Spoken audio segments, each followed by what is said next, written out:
Alright guys, मैं हूं voice actor natty and actors in voice actor dubbing tip show में आपका स्वागत है। जो लोग डबिंग इंडस्ट्री से रिलेटेड है उन सभी को मेरा प्यार भरा नमस्कार और शुभकामनाएं।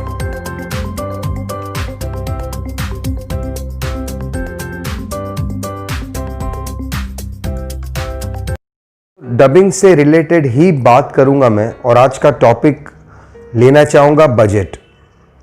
सिंपल सी बात है दोस्तों, जब हम कोई भी काम करने जाते हैं तो सबसे पहले हमें कंटेंट, ब्रांड, ड्यूरेशन और आखिर में बजट तय करना होता है। बहुत सारे रीजंस ऐसे आते हैं कि हम उस बजट पे काम नहीं करना चाहते जो बजट हमें क्लाइंट दे रहा है।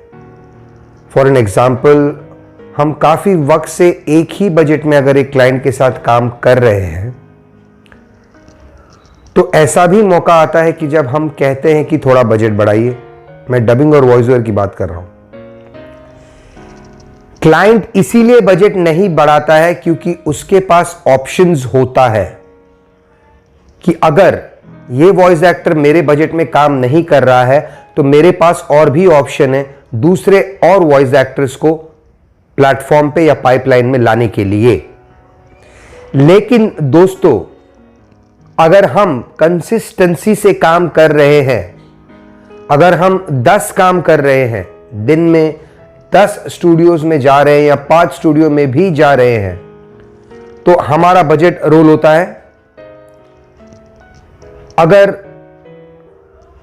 गुड प्रोफाइल काम की बात करूं, जैसे कि आपको कोई कंटिन्यूटी सीरियल मिल जाता है जिसका एक ही बजट है, एक एपिसोड का एक नॉमिनल बजट है, जो एपिसोड का ड्यूरेशन 25, 30 या 45 मिनट्स है, उसमें आप एक किरदार प्ले कर रहे हो, उसमें आपका एक नॉमिनल बजट है, तो वो बजट चलता रहेगा जब तक आप उस सीरियल में काम कर रहे हो।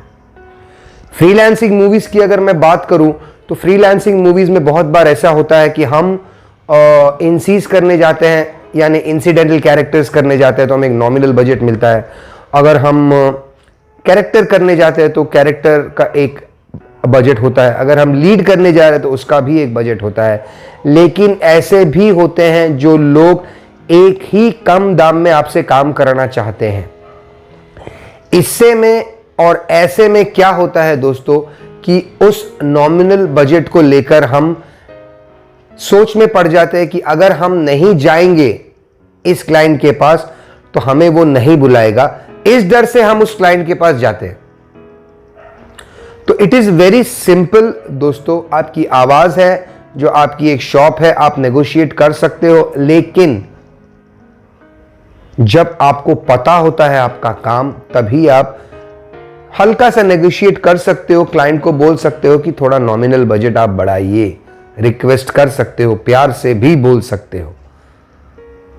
तो क्लाइंट अगर इस कंटेंट में नहीं तो अगले कंटेंट में जरूर बढ़ाएगा। अगर एक एस्टैब्लिश वॉइस एक्टर एक बजट कोट करता है और अगर वो प्रोड्यूसर के डिमांड में, यानी प्रोड्यूसर अगर अफोर्ड नहीं कर पाता है तो वो रिक्वेस्ट करता है उस एस्टैब्लिश एक्टर को, और अगर वो मान जाता है तो उस बजट में वो काम करता है। नहीं तो प्रोड्यूसर के पास ऑप्शंस बहुत होते हैं। इतने सारे वॉइस एक्टर्स हैं वॉइस कम्युनिटी में कि आपको क्वालिटी वॉइस हमेशा मिलेंगे। लेकिन मेरा यही मानना है कि इतने भी कम बजट में काम मत कीजिए जिससे और वॉइस एक्टर्स को तकलीफ हो बजट कोट करने के लिए। आई बिलीव दैट ये प्रोग्राम आपको पसंद आए। Thank you so much once again. God bless and जय हिंद।